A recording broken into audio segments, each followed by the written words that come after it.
मेरे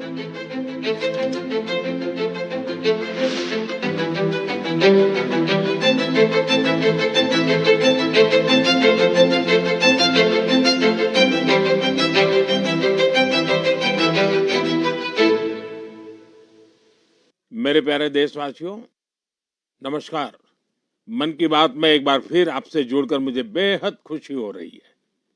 देश के अलग-अलग हिस्सों में हमारे देश के लोग देश हित में, समाज में हित में ऐसी अद्भुत चीजें कर रहे हैं और जब उनके विषय में सुनते हैं तो हमें एक नई प्रेरणा मिलती है।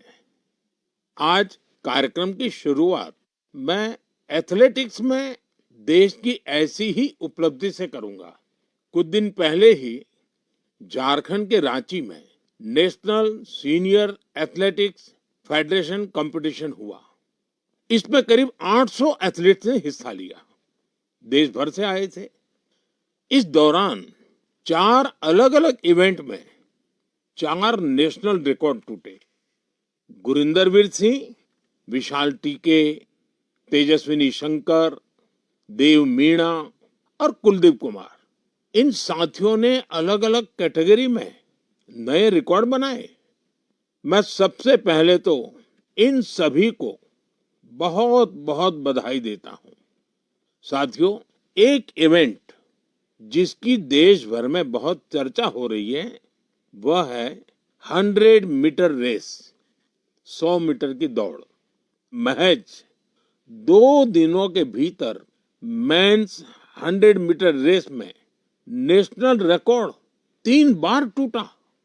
जिन 2 एथलीट्स ने ये कमाल दिखाया है वे हैं गुरिंदरवीर सिंह और अनिमेष कुजूर। मैंने सोचा इस बार मन की बात में इन दोनों खिलाड़ियों से बात की जाए। अनिमेष जी नमस्कार, गुरिंदरवीर आपको भी नमस्कार, सत श्री अकाल। नमस्कार सर। नमस्कार सर। अच्छा भैया, आपने तो बहुत बड़ा अचीवमेंट किया है। आपकी जोड़ी ने भी बड़ा कमाल किया है। हमने संगीत में तो जुगलबंदी देखी थी, लेकिन चुनौती में भी जुगलबंदी होती है कि एक बार एक चुनौती दे, फिर दूसरा उस चुनौती को उठा ले, फिर तीसरी बार कर ले। बड़ा इंटरेस्टिंग विषय रहा है आपका। मैं चाहता हूं कि मन की बात के श्रोताओं को पता चले कि आप लोग के विषय में उनको जानकारी हो, आपने जो पराक्रम किया है उसका पता चले। नमस्ते सर, मेरा नाम अनिमेष कुजूर है। मैं 200 मीटर और 4x100 मीटर का नेशनल रिकॉर्ड होल्डर हूँ एंड मैं छत्तीसगढ़ से बिलोंग करता हूँ सर। एंड अभी मैं उड़ीसा से खेलता हूँ। मैं लास्ट ईयर एशियन मेडल और वर्ल्ड यूनिवर्सिटी गेम्स मेडल लेके आया एंड मैं एथलेटिक्स 2021 से चालू किया। जब मैं स्कूल से पास आउट हुआ, मैं सैनिक स्कूल अंबिकापुर से पास आउट हूँ एंड मैं पहले फुटबॉल खेला करता था एंड मेरे पेरेंट्स कोविड के समय मुझे थोड़ी बहुत छूट देते थे कि तू जाके बाहर दौड़ ले या खेल ले। तो जब कोविड खत्म होने लगा तो मेरे फुटबॉल के जो फ्रेंड्स थे उन्होंने मुझे बोला कि स्टेट मीट होने वाला है, जाके तू पार्टिसिपेट कर। एंड मैं पार्टिसिपेट किया एंड मुझे पता नहीं था कि वहाँ से नेशनल का सिलेक्शन है एंड मैं वहाँ से नेशनल का सिलेक्ट हुआ एंड आज मैं इंडिया को रिप्रेजेंट कर रहा हूँ इंटरनेशनली। और गुरिंदरवीर जी का क्या है? नमस्ते सर, मेरा नाम गुरिंदरवीर है और मैं इंडियन नेवी में पैटी ऑफिसर हूँ और मैं इंडिया का सबसे तेज स्प्रिंटर हूँ। अभी मैंने 100 मीटर में 10.09 का नेशनल रिकॉर्ड बनाया है और मैं पहला इंडियन हूँ जो 10.1 के बैरियर के नीचे भागा है और मैं कोशिश कर रहा हूँ मैं ट्रैक और वर्दी में भी अपने देश की सेवा करूँ। मेरे फादर और मेरे ग्रैंडफादर दोनों स्पोर्ट्स करते थे, तो हमारे इंडिया का कल्चर है जब भी कोई त्योहार होता है जैसे दिवाली जैसे नया साल, तो हम अपने घर की सफाई करते हैं। तो मैं अपने फादर की ट्रॉफीज और मेडल्स की सफाई करता था, तो मेरे को वो बहुत अच्छा लगता था। मैं बहुत खुश होता था जब मैं कोई ट्रॉफी साफ करता था तो मैं पूछता था अभी ये ट्रॉफी कहाँ जीती, ये मेडल कहाँ जीता, ये फोटो कब किया है। तो फिर मेरे को वो अपनी कहानी सुनाते थे भी मैं यहाँ खेलने गया, मैंने ये नेशनल मेडल जीता, ये मैंने अपनी टीम को इतना जिताया। तो फिर मैं भी उनको बोलता था भी मैं भी कोई स्पोर्ट्स करनी है। वो रनिंग करने जाते थे मॉर्निंग में, तो मैं उनको बोलने लगा भी मेरे को भी लेके जाया करो आप अपने साथ। तो मेरे को लेके जाने लगे, जो उन्होंने अपनी गेम स्पोर्ट्स में सीखा था तो मेरे को सिखाने लगे, तो मेरा इंटरेस्ट बनने लगा। मैंने यूसेन बोल्ट का वर्ल्ड रिकॉर्ड टूटता हुआ देखा। तो एक स्टोरी है ऐसे फनी, मैं अभी टीवी देख रहा था तो मम्मी ने मेरी ने टीवी बंद कर दिया, कही भी अभी बेटा पढ़ने का टाइम हो गया, आप पढ़ो। तो मैं कभी ठीक आप मेरे को टीवी नहीं देखने देते, एक दिन ऐसा आएगा आप मेरे को टीवी में ढूंढोगे भी, देखो वो गुरिंदर दौड़ रहा है। तो मेरे को भी खुशी होती है जब मेरी माँ मेरे को टीवी पे दौड़ता हुआ देखती है। वाह वाह वाह, बड़ी शानदार बात है भी आपकी तो। हाँ जी, मिडिल क्लास फैमिली है सर। फिर मेरे फादर वो भी वॉलीबॉल खेलते थे, घर की प्रॉब्लम्स की वजह से उन्होंने अपनी स्पोर्ट्स छोड़ दी। उनका जो सपना पूरा करने वाला रह गया, तो उन्होंने मेरे अंदर वो सपना देखा भी मेरा बेटा वो सपना पूरा करेगा। तो मैं उनसे बातें करता था, फिर सुनता था मिल्खा सिंह इतनी मेहनत करते थे, मैं उनको बोलता था मैं भी एक दिन आपका सपना पूरा करूंगा। तो बोलते सपना पूरा ऐसे नहीं होता, उसके लिए बहुत हार्ड वर्क करना पड़ता है, मेहनत करनी पड़ती है। मिल्खा सिंह जी खून की उल्टियां करते थे, धूप में भागते थे, सारा सारा दिन ट्रेनिंग करते थे। तो वो चीजें मेरे को इंस्पायर करती थी। मेरे फादर मेरे को इंस्पायर करते थे भी मैं भागूंगा अपने देश के लिए मेडल लाऊं, जीतूं। और ये भी था भी जब मैंने इवेंट चूज किया 100 मीटर, सभी मेरे को बोलते थे भी 100 मत करो, 100 इंडियंस का इवेंट नहीं है, इंडियंस की बॉडी 100 मीटर के लिए बनी ही नहीं है। तो मैं और मेरे फादर हमेशा बोलते थे भी गुरिंदर हमने ये चूज किया है, हम इससे पीछे नहीं हटेंगे। जो हमें बोलते हैं भी हम नहीं कर सकते, हम उसको करके दिखाएंगे और तू करके दिखाएगा, मुझे तेरे पे भरोसा है। तो वो भरोसा जब मेरे को मेरे फादर ने मेरे पे किया, तो मैं उस भरोसे को अपनी हिम्मत बना के मैं चला और मैं आज हर इंडियन बोलता भी इंडियन स्प्रिंट कर। देखिए आप दोनों ने बहुत बड़ा कमाल किया है और सिर्फ 2 दिनों के भीतर आप दोनों ने 3 बार नेशनल रिकॉर्ड तोड़ा है। 100 मीटर रेस में दौड़ना, और जैसा गुरिंदर वीर जी ने कहा कि लोग कहते हैं कि भारत के लोगों का तो बदन इस काम के लिए है ही नहीं, इतना मुश्किल होते हुए भी आपने काम किया। तो ये दोनों से मैं जानना चाहूंगा और मन की बात के श्रोता भी सुनना चाहेंगे कि कौन सा जज्बा था, क्या जीत थी, क्या सोचा था और कैसे कर रहे थे, ये कितना मुश्किल होता है। जी सर, मैं गुरिंदर, मैं जब स्टार्टिंग में सर बहुत स्ट्रगल था, बहुत बार डाउट भी आया कि मैं सही कर रहा हूँ, मैं सही चूज किया, क्योंकि हर बार आप नहीं जीते, कभी कभी आप सीखते हो। जब मैं हारता था, जब मैं सही परफॉर्मेंस नहीं आती थी, कोई इंजरी आ जाती थी, तो मेरे घर वाले मेरे को सपोर्ट करते थे भी कोई नहीं, एक दिन बुरा चला गया, एक साल बुरा चला गया तो इससे जिंदगी खराब नहीं होती, सपने देखना नहीं छोड़ते। तो मेरे कोच ने भी मेरे को ये सिखाया, अगर तू नहीं करेगा तो कोई और नहीं कर पाएगा। तो ऐसे जब हमारी कम्युनिटी, हमारे आसपास के लोग हमें उत्साहित करते हैं, तो हमारा कभी वो मोटिवेशन नहीं टूटता। अनिमेश जी। सर मुझे तो सारे लोग बोलते थे कि जब मैं 2021 में चालू किया एथलेटिक्स, तो मुझे बोलते थे कि देख ये नया नया फील्ड है, तू कर पाएगा कि नहीं। तो मैं बोला कि अब मैं इस फील्ड में घुसा हूँ तो करूंगा ही। मेरे पापा भी हमेशा मुझे बोलते थे कि तू इस फील्ड में घुसा है तो कभी पीछे मुड़ के देखना मत, क्योंकि सोचते तो सभी हैं कि ये करना है वो करना है, बट करके बहुत कमी दिखाते हैं। तू बस इस फील्ड में घुसा है तो इस पे अमल रहना, इस पे आगे बढ़ना है। देखो सारी फैसिलिटीज सब चीज हम लोग सपोर्ट करेंगे, फैमिली सपोर्ट, फाइनेंशियल सपोर्ट, सब चीज हम लोग करेंगे, बस तू मेहनत कर और इंडिया को दिखा कि इंडियंस भी भाग सकते हैं। क्योंकि ये मुझे भी लोग बोलते थे कि इंडियंस की जीन्स ऐसे नहीं है कि वो सब 10 या सब 10-1 के अंदर भाग सकते हैं या कोई स्प्रिंट कर सकता है। बट अभी हम दोनों ने ऐसे प्रूव किया कि इंडियंस भी कर सकते हैं, ऐसा कोई हार्ड नहीं है हमारे लिए, हम भी सब कुछ कर सकते हैं। तो सर ये सारी चीज़ें मुझे बहुत मोटिवेट करती है। एंड जैसे जैसे हम ट्रेनिंग कर रहे हैं, हम और टाइमिंग तोड़ रहे हैं अपना, एंड बाकी इंडियंस को भी ये चीज़ दिख रहा है कि इंडियंस भी कर सकते हैं, एंड हम और करेंगे सर अभी। एंड अभी हम दोनों का सिलेक्शन कॉमनवेल्थ गेम्स के लिए भी हुआ है, तो वहाँ अपकमिंग कंपटीशन में हम और अच्छा परफॉर्म करेंगे। अच्छा देखिए, मेरे मन में भी एक कुतूहल है और लोगों को भी होगा। मैंने सुना है कि आप दोनों अच्छे दोस्त भी हैं।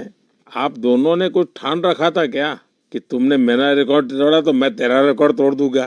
पहले अनिमेश बता दे।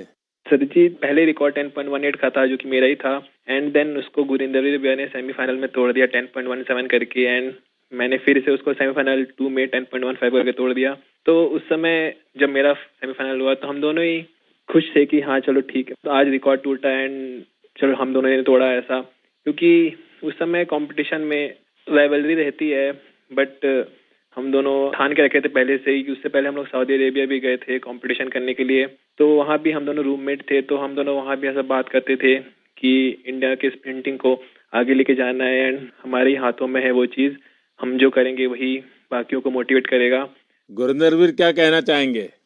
हम दोनों ने डिसाइड किया था भी हम दोनों अच्छा भागेंगे। तो कभी भी सर एक दूसरे को जरूरत होती है तो एक दूसरे के साथ खड़े होते हैं। जैसे अभी रिकॉर्ड करने से पहले जब मैंने रिकॉर्ड किया फिर अनिमेश ने किया, तो जब हम वार्म अप कर रहे थे तो मैं अनिमेश को बता रहा था भी अनिमेश वो ब्लॉक सही है, उस पे जाके बैठ, वहां पे स्ट्राइड कर ले, हम वार्म अप यहाँ पे करेंगे, यहाँ पे वार्म अप सही होगा। तो एक दूसरे की हेल्प करते हैं, एक दूसरे की हेल्प करते हैं जब, तो दूसरा भी इम्प्रूव करता है, हम भी इम्प्रूव करते हैं। तो दोस्ती भी चाहिए सर, बट जब हम ग्राउंड के बाहर हैं, कंपटीशन के बाहर हैं तो हम दोस्त हैं, बट जब हम ग्राउंड में चले जाते हैं तो एक दूसरे के कॉम्पिटिटर हो जाते हैं। तो ये होता भी मैं इससे फास्ट भागूंगा, मैं इससे फास्ट भागूंगा। देखिए, आप लोगों ने जो स्पर्धा की है ना, वो देश का मान बढ़ाने के लिए की है, देश को भविष्य में इस जगह पे पहुंचाने के लिए की है और एक पॉजिटिव स्पिरिट से की है।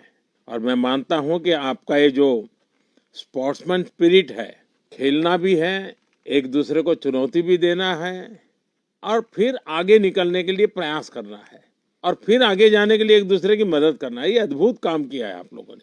मेरी तरफ से आपको बहुत बहुत बधाई, मेरी बहुत बहुत शुभकामनाएं और आप देश का नाम भी रोशन करेंगे, मुझे पूरा विश्वास है। आप ऐसे ही मेहनत करते रहिए, बहुत प्रगति होगी।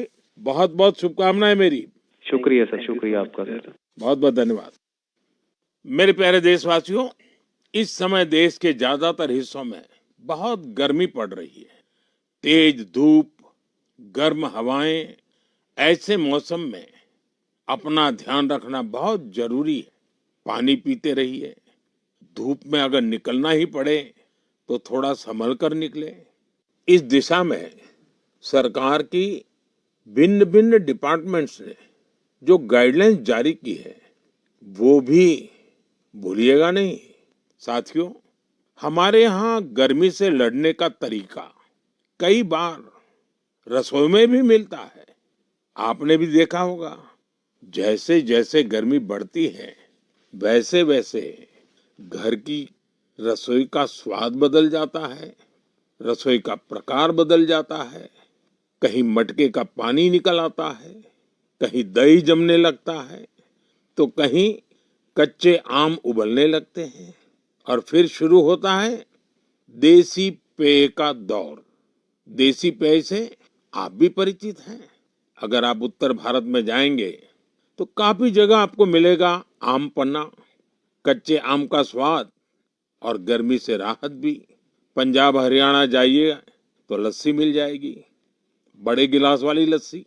राजस्थान और गुजरात में छाछ जैसे हर खाने की साथी बन जाती है। और बिहार, झारखंड, पूर्वी उत्तर प्रदेश में सत्तू का शरबत, उसकी तो बात ही क्या है, पेट भी भरे, ताकत भी दे। कोंकण और गोवा में कोकम शरबत, सोल कढ़ी, दक्षिण भारत में पानकम, नीरमोर, संबारम और ओडिशा में बेलपना।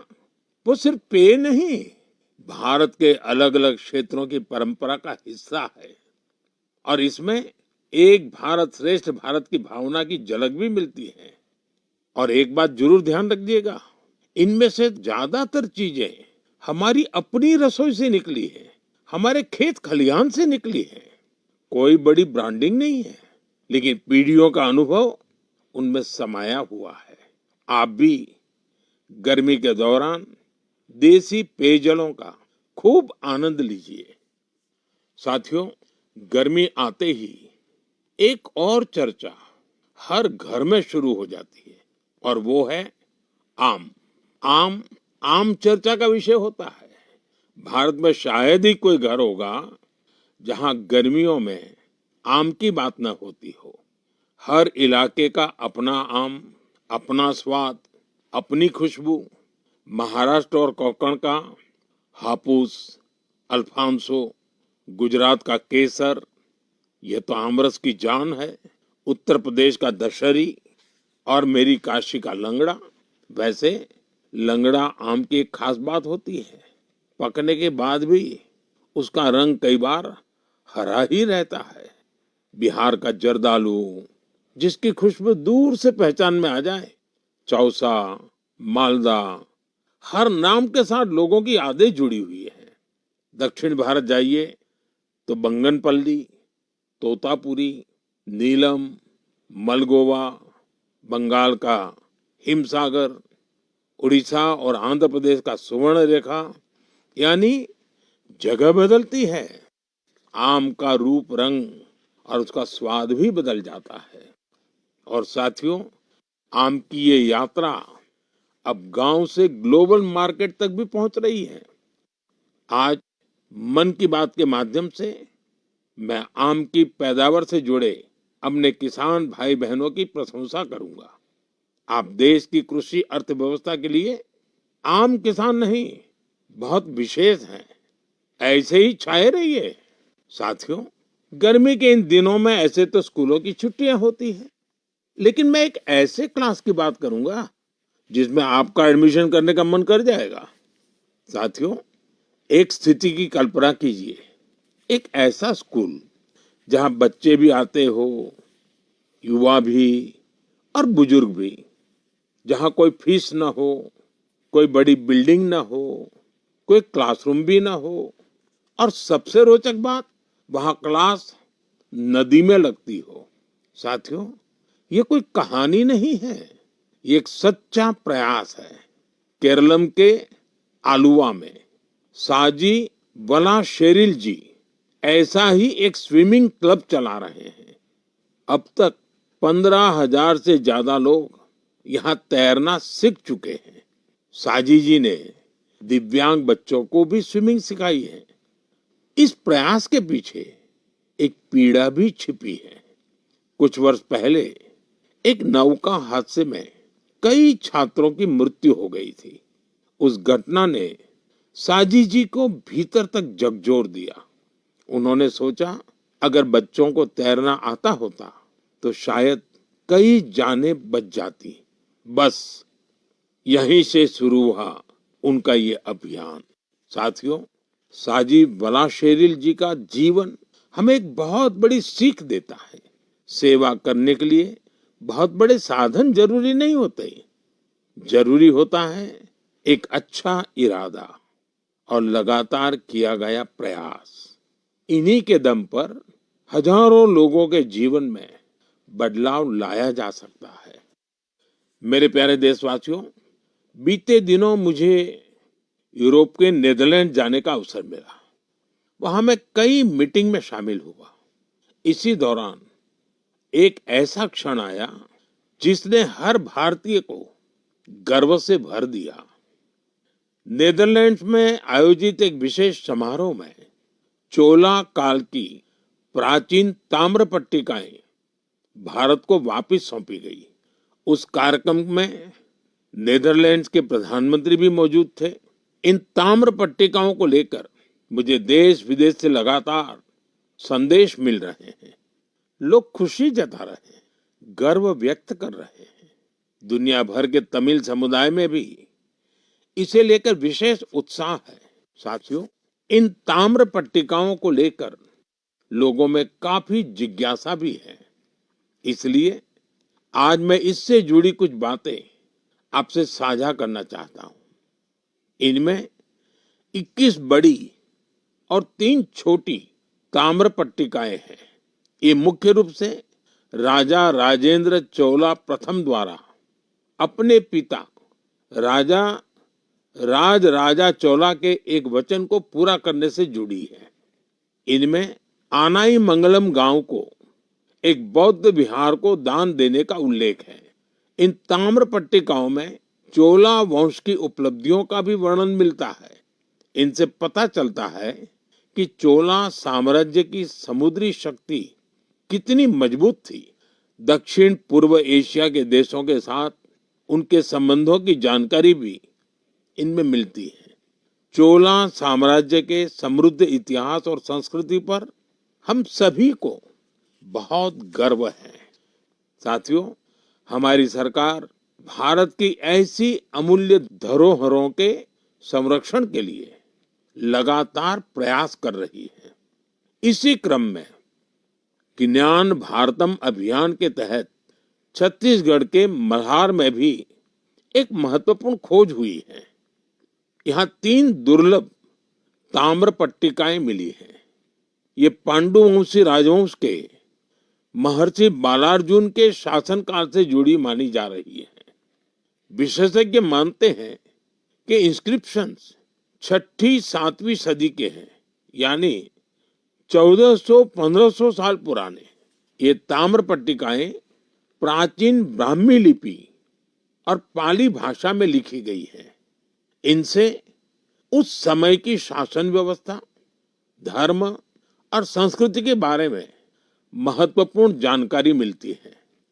साथियों, हम भारतीयों में खगोल विज्ञान यानी एस्ट्रोनॉमी को लेकर हमेशा विशेष आकर्षण रहा है।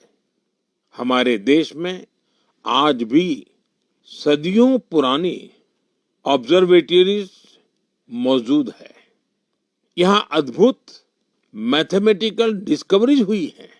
नेविगेशन हो, पंचांग हो या हमारे पर्व त्योहार, इन सब का संबंध आकाश और तारों से रहा है। हमारे यहाँ एस्ट्रोनॉमी ने हर पीढ़ी में कौतूहल जगाया है, उसे एक्सप्लोरेशन के लिए प्रेरित किया है और आज के युवाओं में भी इसे लेकर काफी उत्साह दिखाई देता है। आजकल आप भी देखते होंगे, देश भर में एस्ट्रोनॉमी क्लब्स तेजी से लोकप्रिय हो रहे हैं। बड़े शहरों से लेकर छोटे कस्बों तक, स्कूलों से लेकर पार्कों तक इनकी गतिविधियां दिखाई देती हैं। मुझे बेंगलोर एस्ट्रोनॉमिकल सोसाइटी के बारे में जानकारी मिली। यहाँ ऑब्जर्वेशनल सेशंस आयोजित किए जाते हैं। इस संस्था ने ग्रामीण क्षेत्रों में एस्ट्रोनॉमी को लोकप्रिय बनाने का मिशन भी शुरू किया है। खगोल मंडल नाम की टीम ने 30 घंटे का एक बहुत इनोवेटिव कोर्स शुरू किया है। साथियों, रात में तारों को निहारना अपने आप में अद्भुत अनुभव होता है। एस्ट्रो केरला नाम की एक संस्था नाइट ऑब्जर्वेशन कैंप और वर्कशॉप आयोजित करती है। यहाँ युवा साथी टेलीस्कोप बनाना और स्टार मैप्स का इस्तेमाल करना सीखते हैं। राजकोट के बिग बैंग एस्ट्रोनॉमी क्लब ने गिर के जंगलों से लेकर कच्छ के रण तक अनेक एस्ट्रोनॉमी इवेंट्स आयोजित किए हैं। ज्योतिर्विद्या परिसंस्था भी एस्ट्रोनॉमी के सबसे पुराने संस्थानों में से एक है। यहाँ ऑब्जर्वेशनल फैसिलिटीज के साथ साथ बुक्स, लाइब्रेरी और टेलीस्कोप लाइब्रेरी की सुविधा भी है। मैं आईसेक का भी जिक्र करना चाहूंगा। यह एक student led nationwide network है जो एस्ट्रोनॉमी और एस्ट्रोफिजिक्स क्लब को आपस में जोड़ता है। साथियों, अपनी हॉबी के लिए समय निकालना और लगातार कुछ नया सीखते रहना बहुत जरूरी है। मैं युवाओं से आग्रह करूंगा कि वे किसी एस्ट्रोनॉमी क्लब से जरूर जुड़े और इन छुट्टियों में किसी प्लेनेटेरियम को भी जरूर देखने जाएं। साथियों, मन की बात कार्यक्रम को जो लोग टीवी पर देख रहे हैं, मैं उनसे कहूंगा एक वीडियो जरूर देखिएगा। ये वीडियो पिछले दिनों बहुत चर्चा में रहा। इसमें कुछ लोग बहुत धैर्य से, बहुत सावधानी से एक गंगा डॉल्फिन को बचाने की कोशिश कर रहे हैं। आपको ये जानकर आश्चर्य होगा, इस पूरे प्रयास में करीब 13 घंटे लगे और आखिरकार वो डॉल्फिन बच गई। साथियों, इसमें बहुत बड़ी भूमिका रही भारत की पहली गंगा डॉल्फिन रेस्क्यू एम्बुलेंस की। ये घटना उत्तर प्रदेश की है। वहां एक गंगा डॉल्फिन नहर में फंस गई थी। ऐसे समय में नमामि गंगे अभियान के तहत बनी ये एम्बुलेंस उसके लिए उम्मीद बनकर पहुंची। फिर बहुत सावधानी से उसे बाहर निकाला गया, उसकी जांच की गई, उसका इलाज किया गया और उसके बाद उसे सुरक्षित राप्ती नदी में छोड़ दिया गया। एक तरह से कहें तो एक जीवन फिर अपने घर लौट गया। साथियों, ये डॉल्फिन रेस्क्यू एम्बुलेंस बहुत खास है। इसे एक चलते फिरते अस्पताल की तरह तैयार किया गया है। इसमें डॉल्फिन को सुरक्षित रखने की व्यवस्था है, ऑक्सीजन की सुविधा है, विशेष स्ट्रेचर है, बचाव के उपकरण है। यानी अगर कोई डॉल्फिन घायल हो जाए, नहर में फंस जाए या नदी से कट जाए तो तुरंत उसकी मदद की जा सकती है। साथियों, जब हम गंगा डॉल्फिन को बचाते हैं तो हम सिर्फ एक प्रजाति को नहीं बचाते, हम गंगा की जैव विविधता को बचाते हैं, नदी के पूरे जीवन तंत्र को बचाते हैं और अपनी आने वाली पीढ़ियों के लिए प्रकृति की एक अमूल्य धरोहर भी बचाते हैं। मेरे प्यारे देशवासियों, आप में से बहुत लोगों की नदी, तालाब और कुएं के पानी से जुड़ी यादें जरूर होगी।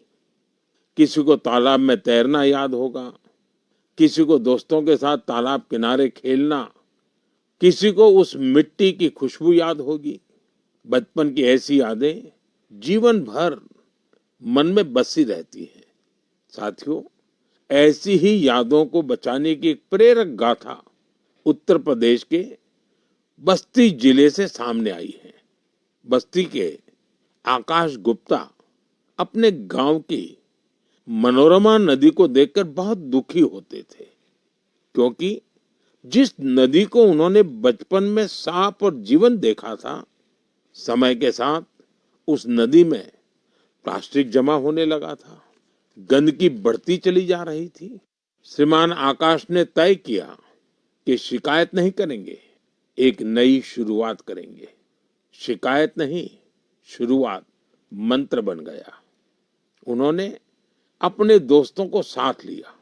सिर्फ जाल था, फावड़ा था, टोकरी थी और सबसे बड़ी ताकत थी कुछ बदलने का संकल्प। ये युवा नदी में उतरते थे, जलकुंभ भी निकालते थे, प्लास्टिक और कचरा बाहर लाते थे। कई बार एक दिन में 50-60 किलो तक कचरा नदी से निकाला गया। धीरे धीरे मनोरमा नदी का वह हिस्सा फिर से साफ दिखने लगा। आसपास के लोगों का ध्यान भी इस काम की तरफ गया। लोगों में स्वच्छता को लेकर जागरूकता बढ़ी। साथियों, ऐसी ही एक प्रेरक कहानी गोवा से भी सामने आई है। गोवा के बाल कृष्ण अय्या जी रिटायर्ड टीचर हैं, लेकिन समाज के लिए काम करने का उनका उत्साह आज भी वैसा ही है। उन्हें मड्डी तोलाब इलाके में पानी की समस्या बहुत परेशान करती थी। उन्होंने भी समाधान के लिए काम शुरू किया। बालकृष्ण जी ने पाइपलाइन बिछाने के काम में महत्वपूर्ण भूमिका निभाई। इससे कई घरों तक पानी पहुंचा। जिन परिवारों को पानी के लिए रोज संघर्ष करना पड़ता था, उनके लिए यह बहुत बड़ी राहत बनी। साथियों, पिछले महीने मुझे एक बहुत अच्छा अनुभव हुआ। इसका संबंध मन की बात से भी जुड़ा है, इसलिए आज मैं इसकी चर्चा आपसे करना चाहता हूँ। तमिलनाडु के नागरकोइल में मेरी मुलाकात एक टीचर से हुई। करीब 3 दशक पहले भी मैं उनसे मिला था। मैं बात कर रहा हूँ गिरिजा अम्मा जी की। इस मुलाकात के दौरान कुछ युवा स्टूडेंट्स भी उनके साथ थे। साथियों, गिरिजा अम्मा जी करीब 15 स्कूल चलाती हैं। इनमें चेन्नई का जय गोपाल गरोडिया हिंदू विद्यालय बहुत प्रमुख है। उनकी देशभक्ति की भावना हर भारतवासी को प्रेरित करने वाली है। उन्होंने मन की बात से प्रेरणा लेकर देश के अनेक सैनिकों के लिए योगदान का संकल्प लिया। इसके लिए उन्होंने अपने सभी स्कूलों के स्टूडेंट्स को प्रेरित किया। उन्होंने बच्चों से कहा कि वे वीर जवानों के लिए हर दिन 1 रुपया योगदान दें। यानी एक साल में हर स्टूडेंट की ओर से 365 रुपये जमा हुए। इस छोटे छोटे योगदान से करीब 40 लाख रुपए इकट्ठा हुए। गिरिजा अम्मा जी ने इस पूरी राशि का चेक मुझे सौंपा। उनसे बातचीत के दौरान मैंने महसूस किया कि माँ भारती के प्रति उनका समर्पण कितना गहरा है। पिछले वर्ष ही चेन्नई के पहले हिंदू विद्यालय ने अपने 50 वर्ष पूरे किए हैं। देश की शिक्षा और सांस्कृतिक गौरव को आगे बढ़ाने में स्कूल नेटवर्क की भूमिका बहुत प्रशंसनीय है। मैं इससे जुड़े सभी लोगों को बहुत बहुत बधाई देता हूँ और उन स्टूडेंट्स की भी विशेष सराहना करता हूँ जिन्होंने अपने वीर सैनिकों के लिए योगदान दिया। साथियों, भारत के हर गांव में, हर शहर में कुछ न कुछ ऐसा हो रहा है जो हमें प्रेरणा देता है। कई बार इन प्रयासों की ज्यादा चर्चा नहीं होती, लेकिन जब हम इन्हें जानते हैं तो ये विश्वास और मजबूत होता है कि देश अपने लोगों की शक्ति से आगे बढ़ रहा है। मेरा आपसे आग्रह है, अपने आसपास के ऐसे प्रयासों को जरूर देखिए।